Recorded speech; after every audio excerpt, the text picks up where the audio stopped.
we kissed at the women's best and fairest, and that went viral. The winner of the 2017 AFLW best and fairest, Erin Phillips of the Adelaide Football Club.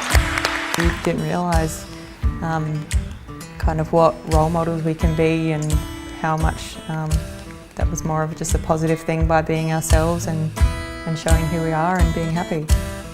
Let us toast the first ever AFL Women's Best and Fairest, Erin Phillips. Erin.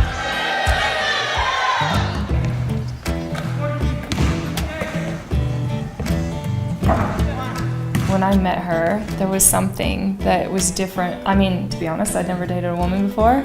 And it was like, so I didn't have that feeling. It was just like, there was this person that I was like, God, I've got to get to know her. I've got to be around her. I want to hang out. There was just something about her, though, that I had to be like closer to her.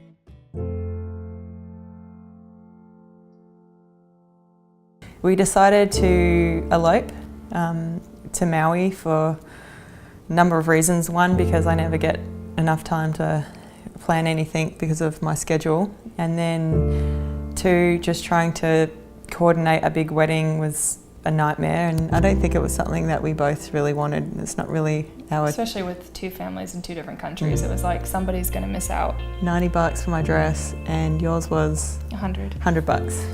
And mine cost more to get altered.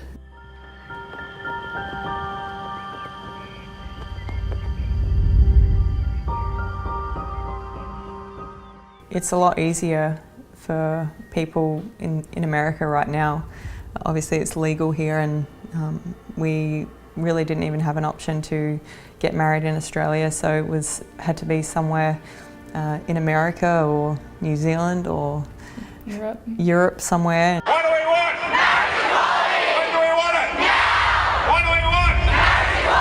When do we want it? Now! What do we want? I mean, we're so far behind as a country. We say we're a country that wants to be innovative and cultural and accepting, but to be 2017 and still deciding, still going back and forth on this topic is extremely disappointing. I have great faith that the Australian people in that plebiscite will have their say. I definitely think it will inevitably become legal. I think just knowing the avenue that it could take to get there, it's a platform to discriminate and to for young kids who either are gay, transgender, or kids with parents who are gay.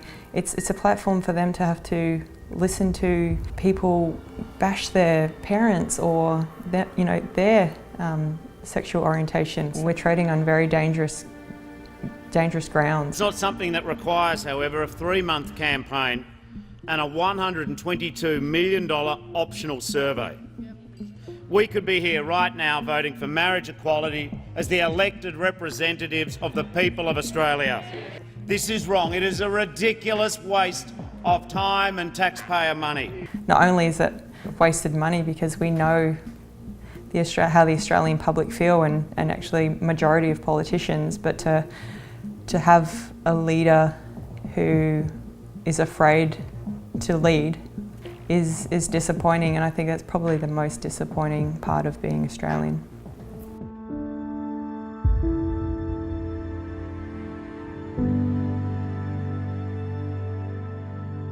I mean, and don't get us wrong, it's still growing here, and it's not completely accepted here either. It's legal, so that is a huge step for us, and that's been obviously amazing, especially like with having kids. Like when we were at the hospital and I gave birth, we're both on their birth certificates. We are their parents, and I don't think that would be possible in Australia right now with not recognizing our marriage. And when we come back here, you can introduce each other as your wife instead of like, oh, she's a friend, and not because you're afraid of maybe how they'll look at you or how they'll treat you, and so I do think we've come a long way, but we still have a long way to go too.